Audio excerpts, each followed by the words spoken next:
¿Qué tal? Bienvenidos a todos.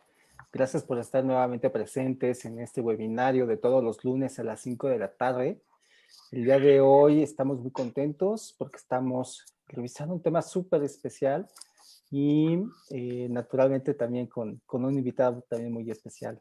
Te saludo, socio Humberto, buenas tardes, ¿cómo estás? ¿Qué tal, Jorge? Buenas tardes, muy contento de estar nuevamente aquí con todos ustedes.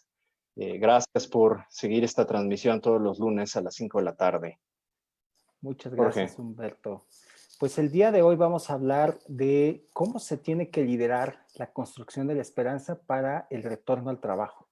¿Por qué es importante hablar de este tema en estas circunstancias, en lo que estamos viviendo el estos últimos días? Pues bueno, como telón de fondo, podríamos recordar que el tema de la pandemia está obligando a las personas a mantener un distanciamiento físico que de alguna u otra manera está afectando de manera importante la socialización entre las personas. Es decir, este distanciamiento físico, aunque no es la intención aislarse socialmente, está teniendo en parte este impacto.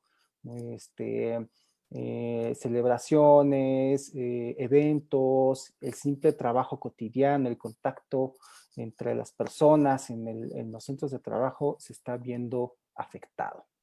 Además de eso, también tenemos desafortunadas pérdidas, no solamente pérdidas materiales que tienen que ver con la dificultad en la economía, sino también pérdidas de vidas de personas cercanas o de personas que están en nuestro círculo próximo.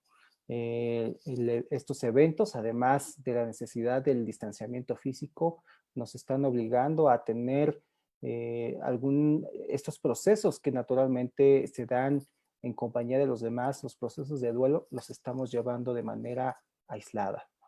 También estamos viendo que el tema económico está generando mucha presión sobre todas las personas. Esta presión se refleja también en las empresas y bueno, desafortunadamente tenemos ya cálculos de que al menos 1 millón de empleos han sido perdidos en nuestro país. Además de esto, vemos que existe una llamada cuarta ola de la pandemia por COVID. Esta cuarta ola habla acerca de los trastornos mentales que podría estar generando todas estas circunstancias derivado naturalmente de la pandemia por el virus SARS-CoV-2. En México ya se tienen casos confirmados, más de 90,600 casos confirmados.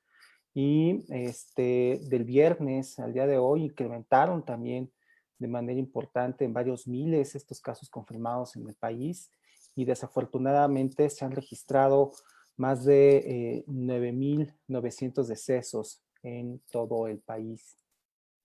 Eh, Asimismo, una casa encuestadora de Las Heras, de Motecnia, está siguiendo el, el rastro de cómo se está generando o cuáles son las dificultades que la gente está anticipando ante el regreso a las actividades cotidianas. Después de la pandemia, el 65% de las personas considera que las cosas van a cambiar de manera radical o van a cambiar mucho. Se están generando sentimientos, ¿no? Como por ejemplo el miedo en el 25% de la población, ansiedad en el 13%, tristeza en el 5% y desánimo en el 4%. Asimismo, la situación laboral ya era compleja antes del inicio de la pandemia. Por ejemplo, actualmente el 43% de las personas no tienen un trabajo incluso desde antes de la pandemia. El 14% están conservando el mismo trabajo, lo hacen desde casa y les siguen pagando igual. Sin embargo, el 9% conserva su trabajo, lo está haciendo desde casa, pero está recibiendo menos paga por el trabajo que está realizando. El 8% está trabajando fuera de casa, pero cobra menos que antes. Y el 8% sigue trabajando como si no estuviese pasando nada. muy probablemente corresponda a estos sectores de la industria que se han considerado esenciales desde el inicio de la contingencia epidemiológica. Además de esto, tenemos también ya alguna referencia de cuáles van a ser las condiciones que se tienen que adaptar en el trabajo para el retorno a las actividades. Si bien esto va a depender del sistema de alerta sanitario que se va a emitir semana con semana, sabemos que estos lineamientos técnicos de seguridad sanitaria en el entorno laboral se desprenden del marco normativo mexicano vigente, de la Ley Federal del Trabajo, el Reglamento Federal de Seguridad y Salud en el Trabajo y las distintas normas oficiales mexicanas que corresponden sobre todo a la autoridad laboral. Incluso la misma norma 035 sirve de marco para la elaboración de estos lineamientos técnicos de seguridad sanitaria en el entorno laboral.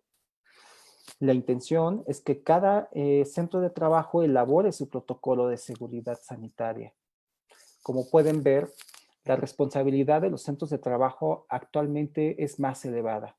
Si bien ya tenían la responsabilidad de generar una actividad económica con miras a la rentabilidad, productividad y desarrollo de las personas, ahora tienen la responsabilidad también de cuidar de este nuevo riesgo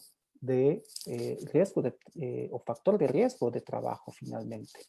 Tienen que cuidar no solamente la salud de los trabajadores, sino también tienen que cuidar la salud de manera más digamos, intensa o más estrecha, con mayor diligencia también la salud de los mismos clientes, los proveedores, etcétera.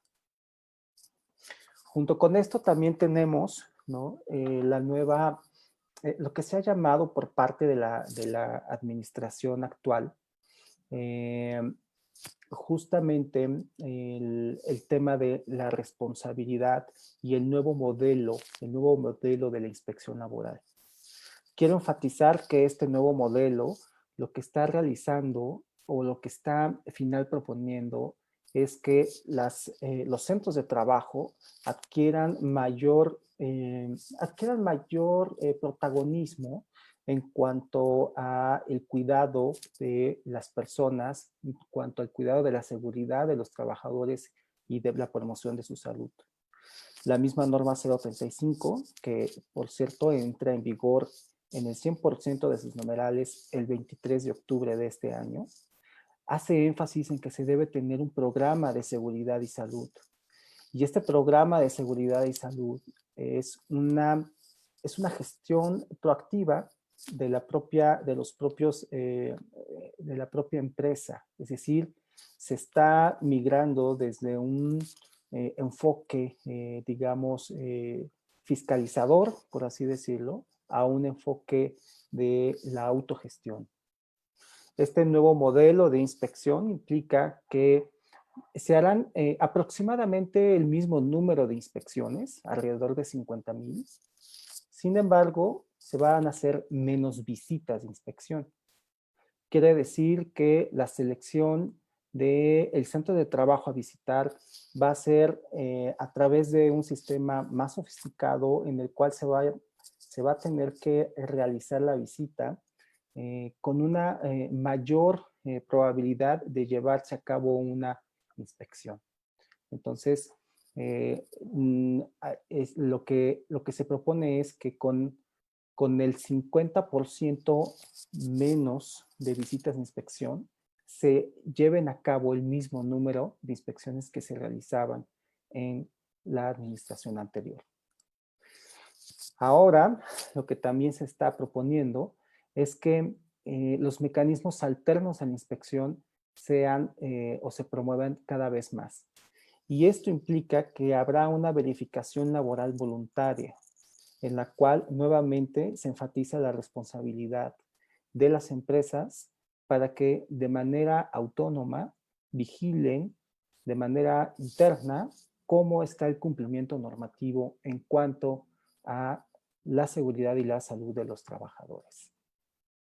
Pues con este panorama, Humberto, llegamos a esta charla que habla acerca del liderazgo, acerca de esperanza ¿ok?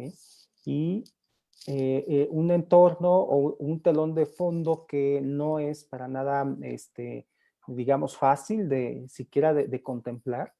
Llegamos a este webinar, Humberto. Para ello me gustaría que nos hicieras el favor de presentarnos a nuestro invitado Claro, de hoy. claro, Jorge, un honor y un gusto presentar a nuestro amigo y estrecho colaborador, el doctor Paolo Pagliai. Brevemente les platico la trayectoria de Paolo es larga y extensa, entonces voy a tratar de hacer una síntesis de los elementos más relevantes de su experiencia. Paolo es fundador de la carrera en Derechos Humanos y Gestión de la Paz de la Universidad del Claustro de Sor Juana. Tiene un doctorado en Pedagogía por la UNAM y su maestría y su licenciatura la hizo respectivamente en Venecia y Florencia. Ha sido director general de Humanidades en la Universidad del Claustro de Sor Juana, profesor del núcleo docente de la maestría en Gestión de la Convivencia en la Escuela de la Universidad Pedagógica Nacional. Actualmente es profesor del Colegio de Derechos Humanos y rector de la Alta Escuela para la Construcción de la Paz, responsable en México de Libera Universidad y miembro de ALAS, Alternativa Social de América Latina. Además, Paolo ha participado activamente en los diálogos de paz en Haití y ha sido miembro del Consejo Pro Paz, entre otras muchas actividades. Paolo es autor de libros, artículos y hasta obras teatrales. Últimamente, hace unos 3 meses, tuvimos la fortuna de acompañarlo en una de las presentaciones de su libro, Diario de un Olvidista, ampliamente recomendado. Bueno, pues sin más preámbulo, Paolo, bienvenido. Un gusto tenerte en este webinario nuevamente. Cuéntanos, Paolo, cuál es tu visión de las cosas, cómo enfrentar esta adversidad en este momento, cómo liderar la construcción de la paz en este retorno al trabajo. Adelante, Paolo. Gracias, Humberto, y gracias, Jorge. Miren, me gustaría para empezar que todos los que estamos ahora conectados reflexionáramos sobre qué significa esperanza, porque quizás muchos de nosotros tienen una idea de la esperanza que no coincide con la de los demás y quizás no hablaríamos de lo mismo si no nos pusiéramos de acuerdo sobre qué va a ser el objeto de esa pequeña charla. La esperanza no es el deseo. Lo que yo espero no es lo que yo deseo. O mejor dicho, puede ser que yo desee la esperanza, pero no necesariamente en cada deseo está presente la esperanza. Yo diría, para simplificar eso que parece muy complejo, y que en su complejidad tiene también su riqueza. Yo diría que el deseo tiene que ver con la persona, el individuo, y la esperanza tiene que ver con el grupo. El deseo tiene que ver conmigo y la esperanza tiene que ver con todos los demás, con todas las demás. Y ya empezando por aquí, entonces ponemos el primer ladrillo del Lego, ¿no? Digamos un ladrillo azul, que nos ayuda a comprender qué significa esperar. Esperar. ¿Esperar qué? Humberto, tú nombraste una palabra fuerte, una palabra muy, muy utilizada, quizás mal utilizada, que es paz. Bueno, entonces ahora tenemos que sobreponer al ladrillo azul el ladrillo de la paz. Y tenemos que saber a qué nos referimos cuando hablamos de la paz. Me imagino que cada uno de nosotros podría tener una idea de la paz propia. Y sin embargo, otra vez, la paz no tiene que ver conmigo. tiene que ver con los demás, tiene que ver con las demás. La paz es otredad. La esperanza es otredad. ¿Y qué es la paz de los demás? Que necesariamente es también la mía, justo porque es la paz de todos, la paz de todas. Es el respeto de los derechos de las personas. Donde se respetan los derechos de las personas, hay paz. Donde esos derechos son violados, y no importa cuánto, es suficiente que lo sean, no hay paz. Por eso no podemos decir, no, pero hay un grado de paz. No, no hay grados de paz. O hay o no hay. O los derechos se respetan o no se respetan. No podemos decir, no, pero nosotros respetamos el 72.5% de los derechos. Bueno, con eso no cumplimos con la paz. Eso es muy importante porque ven, la paz es justamente la que nosotros llamamos seguridad humana. Miren que la seguridad humana es la seguridad de todas las seguridades. La seguridad humana incluye la seguridad pública e incluye también la seguridad laboral. Mientras que, voy a decir algo que es obvio, pero a muchos se le escapa, la seguridad laboral no necesariamente incluye la seguridad humana. Es decir, no necesariamente si mi gente no se lastima, yo respeto los derechos de mi gente. Mientras si yo respeto los derechos de mi gente, seguro mi gente no se va a lastimar. Eso es un poco el discurso complejo que tenemos que aprender a enfrentar para comprender también qué significa liderar la construcción de la paz. ¿Qué significa liderar la construcción de la esperanza?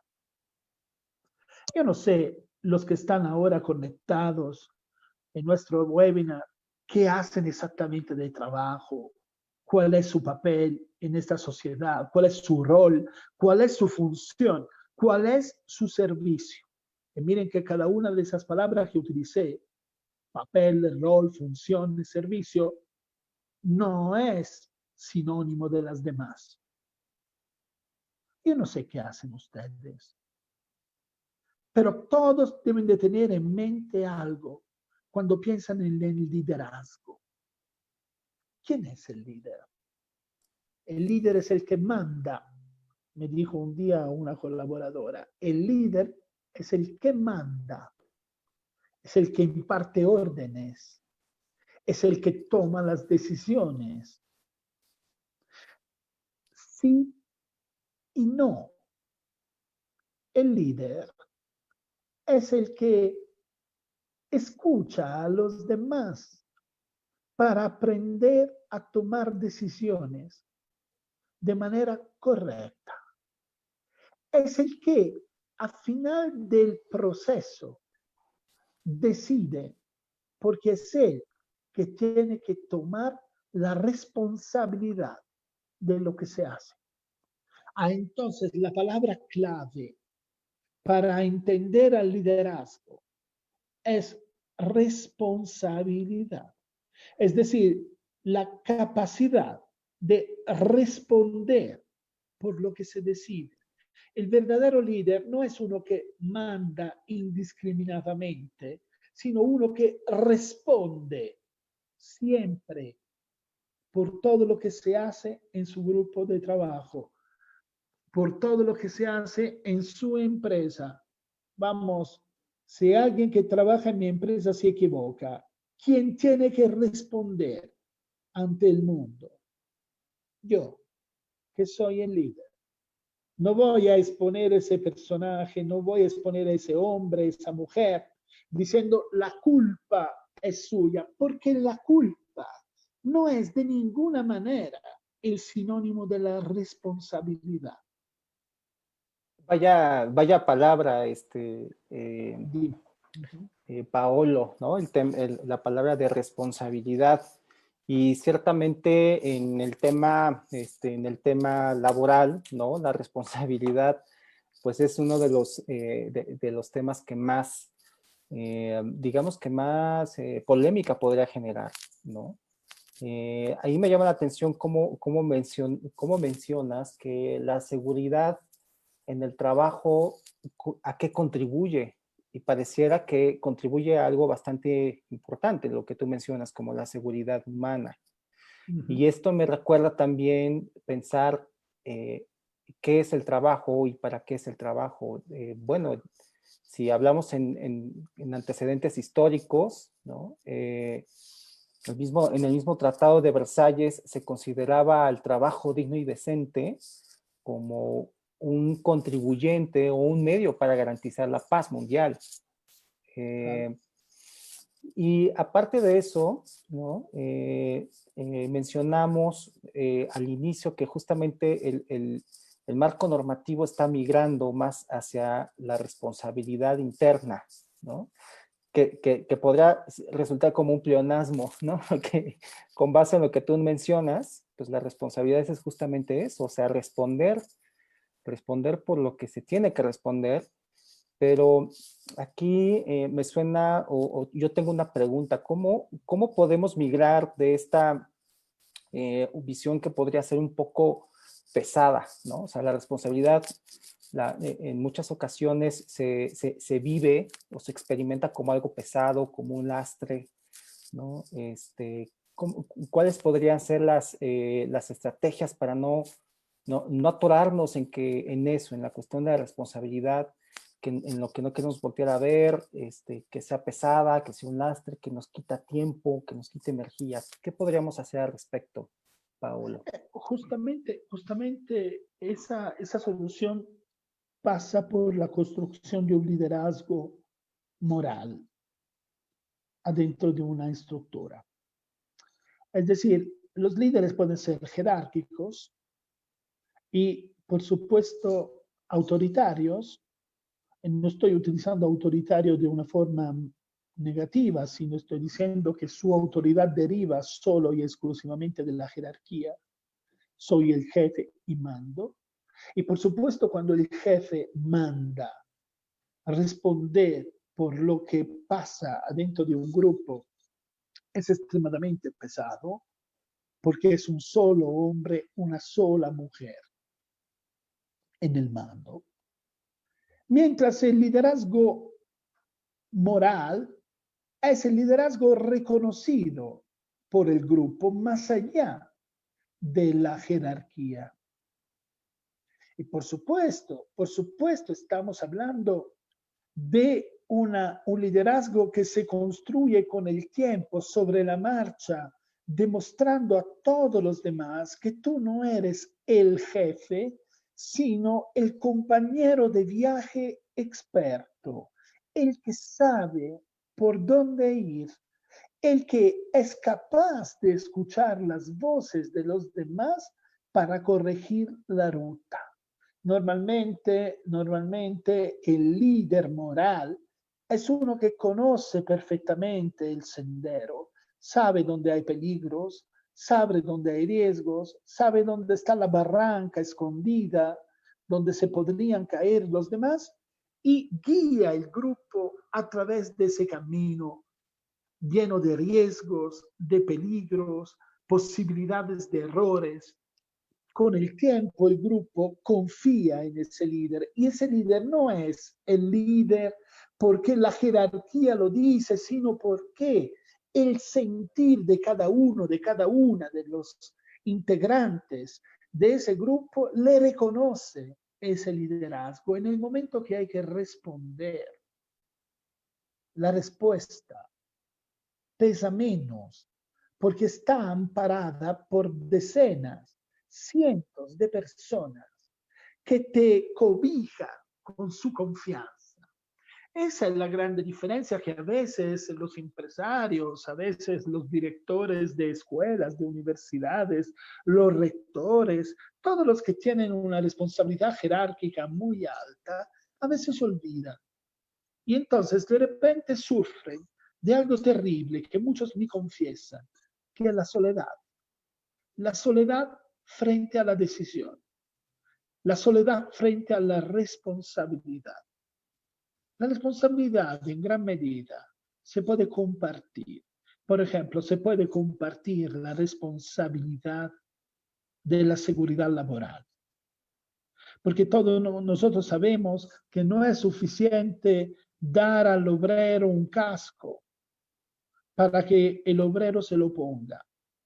Y no es suficiente darle esos protectores para los oídos para que el obrero se los ponga. Es decir, la responsabilidad de la seguridad en el trabajo no es solo de quien tiene que proveer los medios, sino también de quien tiene que aprovecharlos, de quien tiene que utilizarlos.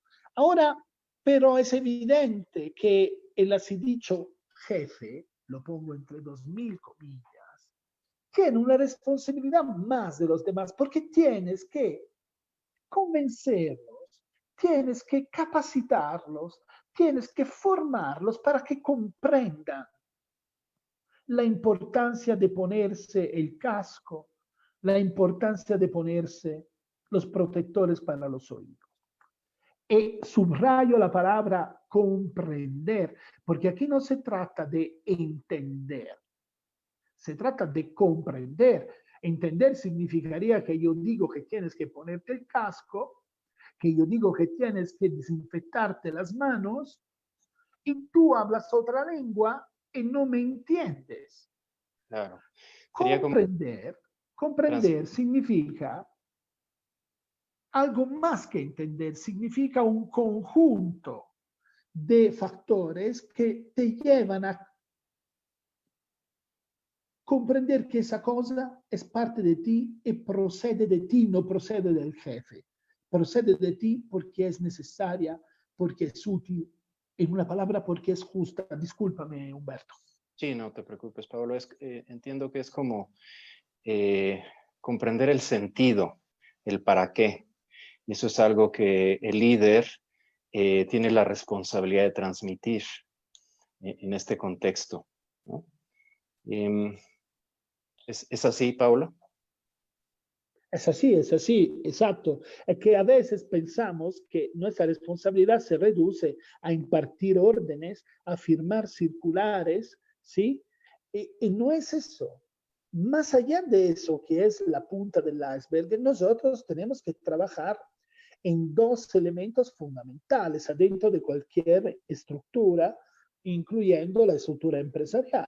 Por un lado, el factor cultural y por otro lado, el factor estructural. Es decir, claro que nosotros tenemos que tomar medidas para incidir positivamente en el factor estructural, porque el factor estructural es capaz de violar muchísimos derechos de las personas. Lo hemos visto en otras ocasiones. Estructuralmente yo podría no tener un elevador. Y por supuesto tengo que poner el elevador porque si no sería como decir que la gente que no tiene piernas no puede trabajar en mi empresa. Que eso es inadmisible no solamente moralmente, sino también desde un punto de vista legal. Sino que tengo que intervenir también en el factor cultural y ese factor es esencial para que los demás, las demás, comprendan que tienen que compartir la responsabilidad de la seguridad. De esa forma, para volver a la esperanza, la construcción de la esperanza no es otra cosa que un proceso compartido. No es un trabajo individual.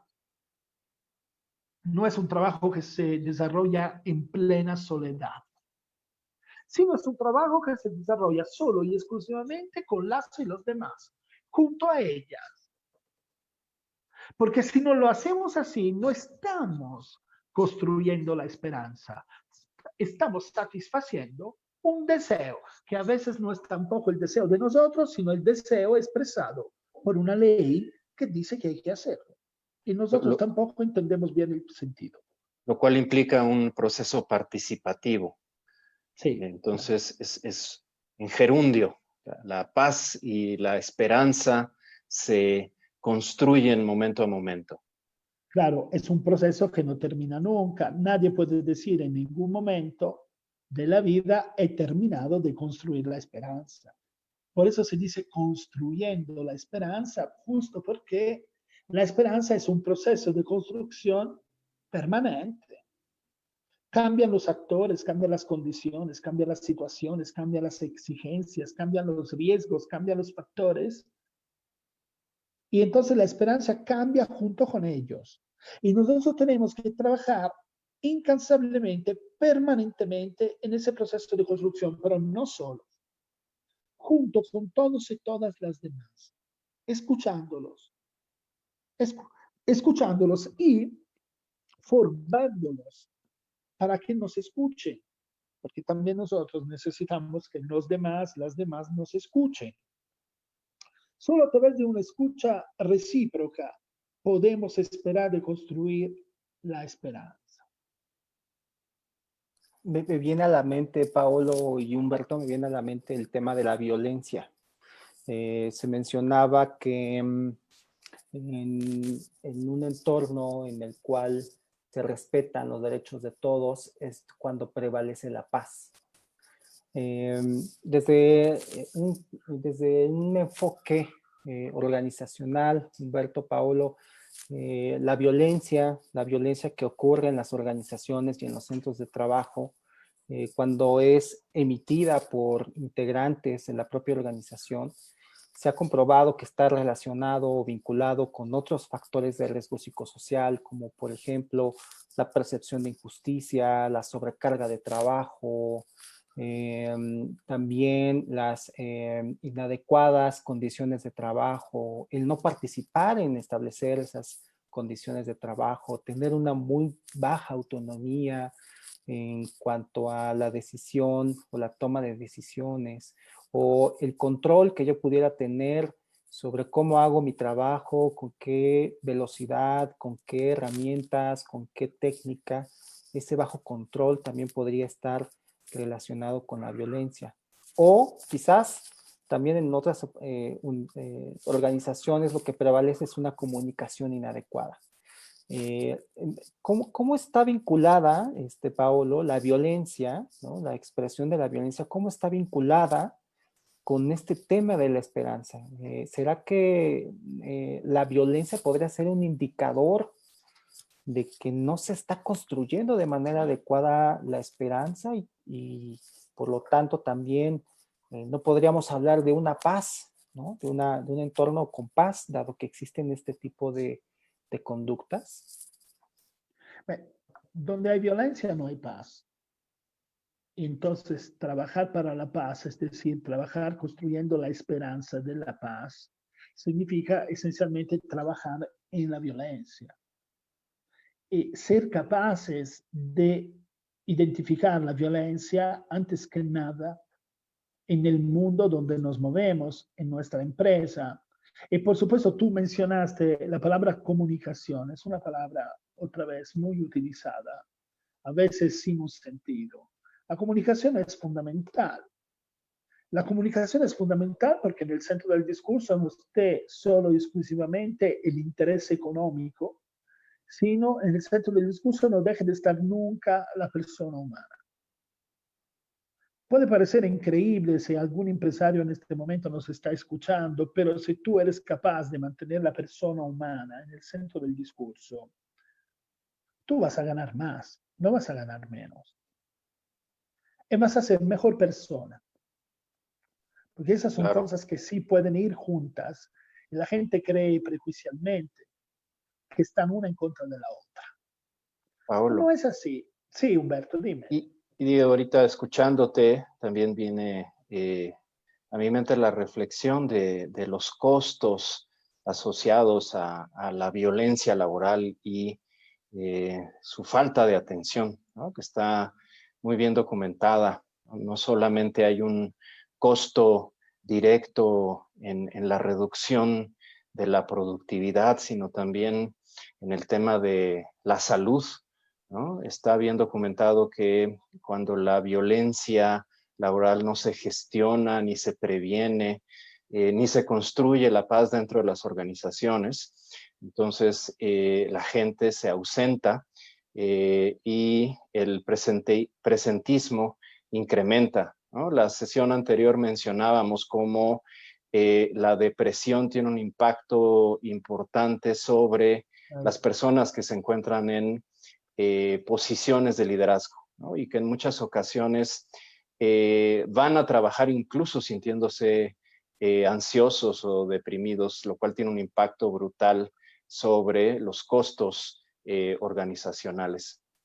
Pero aquí hay una relación interesante, importante, que tiene que ver con violencia y depresión, ¿sí? Muchas de las personas que sufren violencia, ya sea acoso u hostigamiento laboral, padecen depresión, desencadenan trastornos mentales, y esto tiene un impacto importante en términos de presentismo y ausentismo. Entonces, gestionar la violencia, construir la paz en la organización, construir la esperanza de la paz, como tú dices, tiene un retorno de inversión importante, porque ayuda a reducir estos indicadores, además de que incrementa la satisfacción laboral, Paolo. Y yo también quisiera preguntarte qué vinculación tiene esta construcción de la esperanza con los derechos humanos en el trabajo, Paolo. Sí, sí, quería decir, de hecho, que no solo influye positivamente en el ausentismo, en el presentismo, ¿sí? Sino en la calidad de la presencia. Porque hay gente presente que no rinde por el solo hecho que es víctima de violencia. Entonces no tiene ni la motivación de trabajar para la empresa, porque al final la empresa es el mal necesario para poder sobrevivir y darle de comer a tus hijos. No debería de ser así. Y yo creo que el viejo Olivetti lo tenía muy claro cuando todos los días bajaba a la planta y preguntaba a su gente si había problemas y preguntaba a su gente cuáles eran las soluciones de esos problemas. No se iba directo con el departamento de ingeniería, sino hablaba con los obreros, porque los obreros que estaban en la planta y conocían a la perfección las máquinas, eran los primeros en proponer soluciones. Eso podía ser hasta simbólico, si quieres. Es decir, al final los que tomaban las decisiones eran los ingenieros, pero Olivetti escuchaba a la gente. Y esa gente sabía que no era marginal en el discurso de la empresa, sino central. De hecho, la empresa le ponía casa, escuela, estructuras deportivas, hasta la parroquia. ¿No? De hecho, la empresa le ponía donde vivir una vida digna, que era mucho más allá del trabajo digno, del trabajo decente, era la vida digna con adentro un trabajo digno. Por esa razón tiene que ver con los derechos humanos, porque la dignidad humana no es otra cosa sino los derechos humanos respetados en su plenitud. Una persona que tiene todos sus derechos respetados es una persona que ve reconocida su dignidad. No me malentiendan todos los que están escuchando en este momento. Una persona puede ser víctima de toda violencia y jamás perder su dignidad.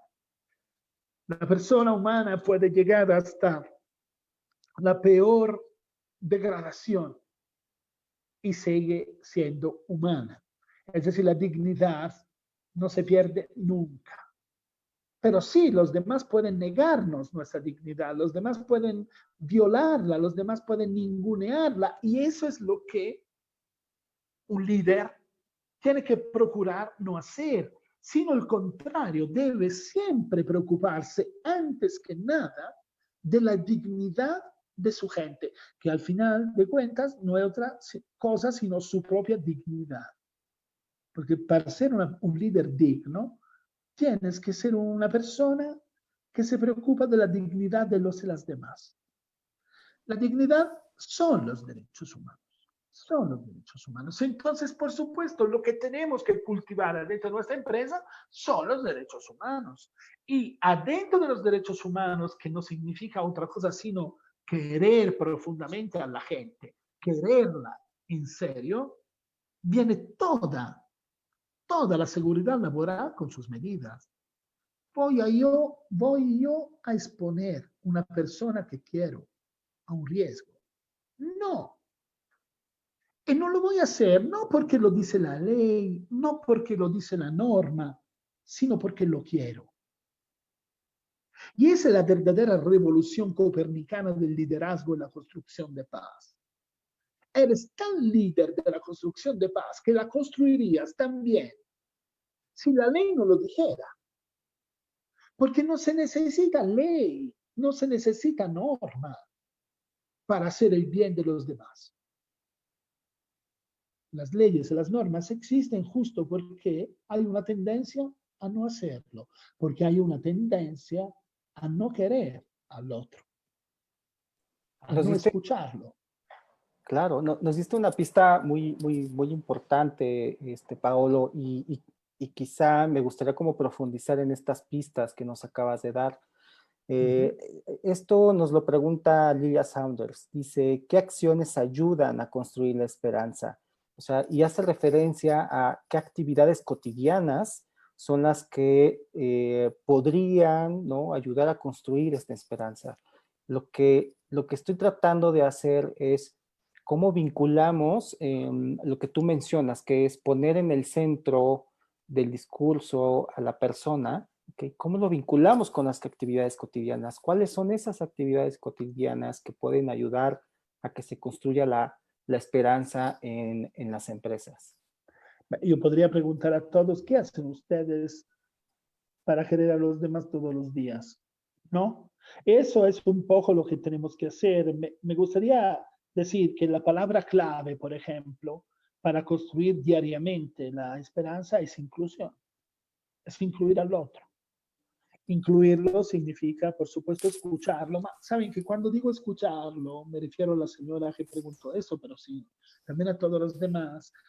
No me refiero solamente a escucharlo con los oídos, sino a escucharlos con todo, incluyendo el olfato, ¿me entienden? Escucharlo con la vista, escucharlo con el tacto y escucharlo también con el sexto sentido, es decir, con la percepción que tenemos del clima laboral, del estado de ánimo de las personas, del tono que usan cuando hablan, de las palabras que utilizan, porque sí somos capaces de hacerlo y no necesitamos un título universitario para saberlo hacer, porque lo hacemos todos los días por las personas queridas, porque sentimos, percibimos su estado de ánimo y podemos o no podemos actuar de consecuencia.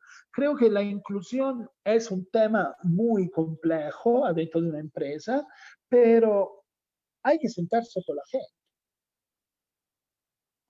Hay que abrir la puerta de la oficina, hay que sentarse con ellos, con ella, y no estoy diciendo, para que me entiendan bien, no para negociar. Esas sentadas para negociar son otra cosa. Sino hay que sentarse para convivir, para escuchar, para aprender de ellos. Y para que ellos descubran que ustedes no son otra cosa sino seres humanos que cargan con responsabilidades y que tienen deberes y poderes. ¿Se acuerdan cuando decíamos en otra ocasión, si alguien no lo escuchó, yo creo que es importante que lo escuchen, que la responsabilidad es justo la resultante entre el poder y el deber? Y por supuesto, deber hacer algo deriva de lo que puedes hacer. Todo lo que está en tus posibilidades, tú lo debes hacer. Esa es la responsabilidad. Por cierto, si tú estás en el piso 11 de tu empresa y eres el mero mero, eres el jefe, tienes un poder que se traduce inevitablemente en deber, porque si puedes, tienes que hacerlo. Y esa es la grande responsabilidad que tienes. Entonces, la cosa más importante de todas es tener la capacidad de, yo diría, la humildad, o si prefieren, utilizaré una palabra que pero muchos no comprenden a fondo, la caridad, de sentarte con los demás, con las demás, para que se sientan incluidos. Entonces, no estamos hablando de lograr un acuerdo, no estamos hablando de sindicatos, no estamos hablando de nada de eso. Estamos hablando de comprenderse mutuamente. Estamos hablando de aprender a sentir lo que la otra persona siente junto con ella. Y A eso, veces no. eso a Dime, veces dime. no solamente es difícil, Paolo, sino que incluso en ciertas culturas organizacionales se asume que debemos mutilar, por así decirlo, nuestra vida afectiva. Es decir, se espera que no exista como una vinculación más allá de la vinculación laboral. Se nos prohíbe, por así decirlo, sentir en el trabajo, se nos prohíbe expresar qué emoción tenemos, se nos prohíbe preguntar por las emociones del otro. Y me llama mucho esto la Esto es. atención, ¿no? Porque cuando tú dices, es que tienes que querer, ¿no? Y cómo empezamos, ¿no? A tocar este tema en las organizaciones, cómo llegamos a respetar que la persona, el ser humano, no puede mutilar su vida afectiva y que también su vida afectiva se está expresando en el centro de trabajo. Claro, Claro, y Jorge. esa, Quería solo esa decir una cosa. dificultad. Esa se llama violencia cultural. Y la violencia cultural es justo donde tenemos que trabajar. Entonces yo pienso que la persona que tiene responsabilidad tiene que pensar antes que nada en su propia dignidad. Y es su dignidad que está en juego cuando se trata de elegir o no elegir escuchar al otro. No es solo la dignidad del otro, es la mía. Entonces, si yo me doy cuenta que estoy trabajando para mi propia dignidad como persona, porque antes que jefe, antes que director, antes que yo soy una persona, con todos los problemas que tienen todas las personas, porque cuando salgo de mi oficina no soy diferente de todos los demás, los tengo todos los problemas, desde el primero al último. Entonces yo puedo trabajar para mi propia dignidad y trabajar conjuntamente a la dignidad de los demás. Discúlpame, Humberto. Y Paolo, gracias. Es que quizá algunas de las personas que nos escuchan pudieran tener algo de disonancia, ¿no? En este sentido, sobre todo cuando estamos en una cultura donde muchas personas que se encuentran en posiciones de liderazgo, ¿no? Evitan, ¿no? Hablar de las emociones en el lugar de trabajo o evitan hablar de los problemas de los colaboradores, ¿no? Te dicen, deja tus problemas allá afuera, ¿no? Aquí vienes a trabajar. Claro. Entonces, justo esta es la cultura que hay que comenzar a transformar para crear condiciones distintas. Y creo que esta crisis que estamos viviendo, esta situación tan dolorosa, tan complicada y compleja de la cuarentena y de la emergencia sanitaria, puede ser una oportunidad para empezar a hacer las cosas de manera diferente, aprender a hacerlas de manera diferente, Paolo. Claro, aprender juntos a hacer las cosas de manera diferente. Cuando te dicen, o cuando tú a veces dices, digo, nos ha pasado a todos, ¿no? Yo mismo he dirigido muchas cosas, ¿no? Deja fuera de la puerta tus problemas. Aquí vienes a trabajar. Entonces, uno debería de pensar que entonces, cuando termina el horario de trabajo, voy a dejar el trabajo aquí adentro, porque afuera voy a vivir. No es así, porque mientras las emociones, los problemas no pueden entrar en el trabajo sí puede seguirte hasta la casa, hasta la noche, después de la cena, porque tú tienes que terminar de trabajar. El trabajo sí puede invadir tu espacio, pero tú no puedes invadir el espacio del trabajo. Yo creo que tenemos que redescubrir nuestra propia humanidad y no la humanidad del otro, nuestra propia humanidad. Y descubriendo esta nueva normalidad, nuestra propia humanidad, no vamos a perder, vamos a ganar. Vamos a tener ambientes de trabajo más serenos, más eficientes, gente más encariñada con la empresa, gente dispuesta a dar mucho más de lo que tiene que dar a la empresa, porque la empresa da mucho a la persona humana.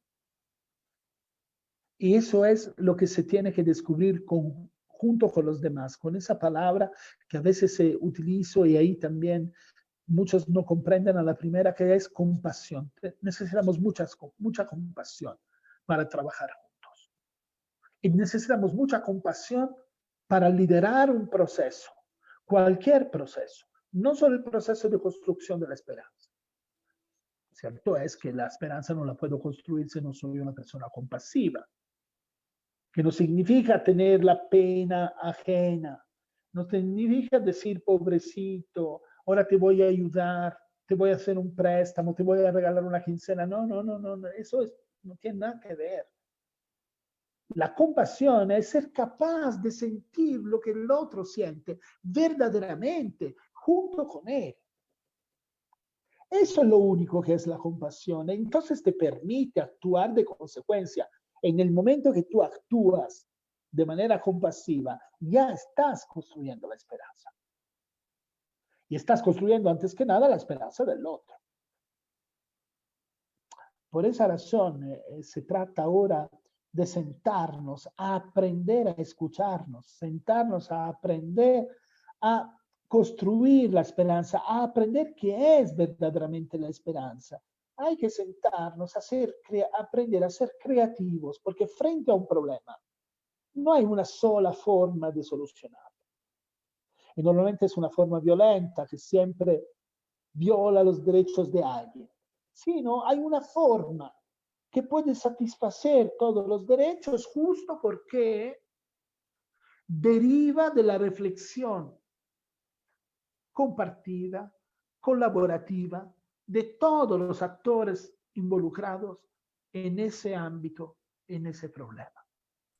Cuando se toman las decisiones así, por supuesto siempre hay una persona que tiene la última palabra y eso se llama jefe. Pero cuando se toman así las decisiones, pesan menos, son más efectivas, reciben el consenso de todos, implícito y explícito, y normalmente son correctas, porque se basan en la experiencia de todos, porque vamos, Olivetti podía ser un gran empresario, pero sabía nada de sus máquinas y no sabía qué significaba estar parado frente a una de ellas horas. Él no podía pretender saberlo solo porque era el jefe. Necesitaba escucharlo. Él necesitaba confiar en el otro, sentir lo que el otro sentía. A eso me refiero cuando digo que hay que cambiar nuestra manera de actuar antes que nada. Y es un cambio cultural. Ustedes hablaron justamente, ¿no?, de resistencias culturales frente a esos conceptos. Es justo ahí que se genera la violencia. Es justo ahí que se generan también los conflictos que pueden degenerar dentro de una empresa y pueden llevarte a perder muchísimo dinero. Claro. Porque no supiste manejar el conflicto antes que degenerara. Y eso se hace solo de una manera, escuchando. Es difícil, ¿no? El tratar de llegar como a conclusiones a partir de todo lo que hemos estado escuchando, conversando, Paolo, pero una de las palabras o de las palabras que más estuvieron rondando en esta charla fue la otredad, ¿no? El escuchar al otro, el sentir junto con el otro, el poner al otro en el centro del discurso, cómo el otro está contribuyendo a las decisiones, ¿no? Entonces, creo que da material para dar más plática, pero tratando un poquito también, ¿no?, de dar tratar de profundizar más estos temas, ¿no? No queríamos dejar pasar la oportunidad, Paolo, de invitar a nuestra audiencia a este seminario que por cierto, tú diseñaste, tú lo vas a impartir, tú vas a estar en contacto con con las personas que estén participando. Platícanos de este seminario. Sí, claro, con gusto. Un minuto lo voy a tomar para hablar de este seminario, porque miren todos, cuando ustedes aprenden a poner al otro en el centro del discurso, es sobreentendido que el otro también los pondrá a ustedes en el centro del discurso. Es decir, no es un discurso unidireccional, es de ida y vuelta. Luchar para los derechos de los demás significa luchar antes que nada para nuestros propios derechos. La esperanza de los demás es nuestra esperanza. ¿Y cómo vamos a enfrentar seminarialmente ese tema de la esperanza? A través de un abordaje complejo. Cuando yo hablo de complejidad, quiero que me entiendan todos, no hablo de dificultad, hablo de complejidad, es decir, tomar conciencia de que hay muchos planes de la realidad, muchos factores, muchas aristas, hay muchos sentidos, a pesar de que haya un solo significado. Esa es la complejidad. Y la complejidad, como decía Edgar Morin, genera turbulencias y nosotros tenemos que aprender a movernos adentro de las turbulencias. Entonces, construir la esperanza es un proceso extremadamente turbulento. Y hay que enfrentarlo no con una receta preestablecida, no es algo que se descongela y se cocina en el microondas en 10 minutos. Es algo que se construye sobre la marcha y en cada caso, en cada situación, para cada actor, podríamos decir, para cada empresa, es una esperanza distinta. Y hay que aprender a hacerlo de manera transdisciplinaria. ¿Cuántas veces ustedes han utilizado la palabra interdisciplinario, multidisciplinario? Son cosas distintas porque lo multi significa que está la presencia de muchas disciplinas que se ocupan de lo mismo. El inter significa que esas disciplinas colaboran entre ellas para solucionar el mismo problema. En las empresas ya hoy en día somos muy interdisciplinarios. Pero el transdisciplinario es la frontera última del pensamiento complejo. Significa aprender a utilizar las herramientas de otra disciplina en nuestra propia disciplina, sin pertenecer a esa disciplina, poder utilizar sus herramientas. Esa es la transdisciplina.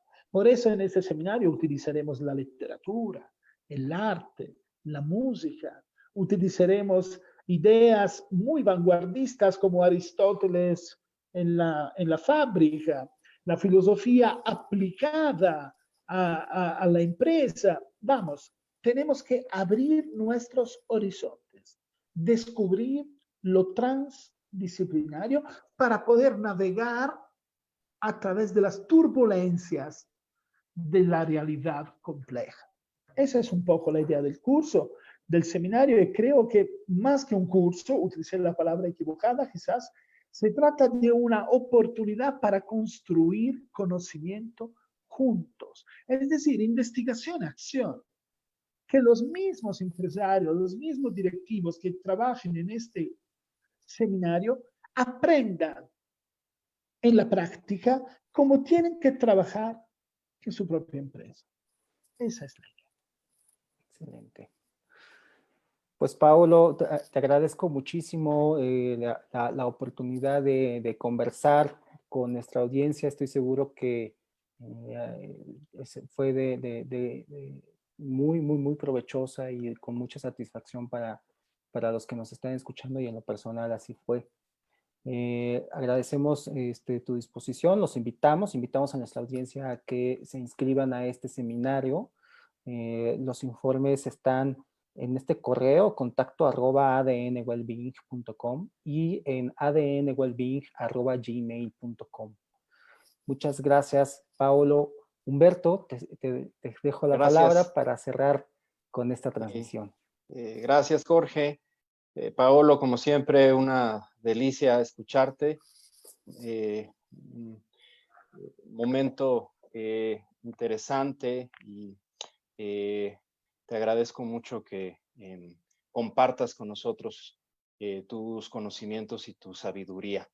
Y bueno, para quien está interesado en participar en este webinario, por favor envíenos un correo a contacto@adnwellbeing.com o a adnwellbeing@gmail.com.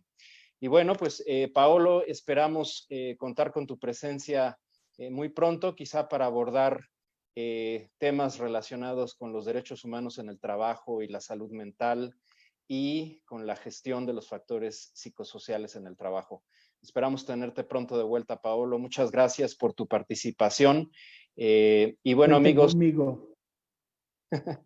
amigos, nos vemos en 8 días. Recuerden que seguiremos abordando temas relacionados con la salud mental en el trabajo el próximo lunes a las 5 de la tarde. Gracias, Jorge. Hasta luego.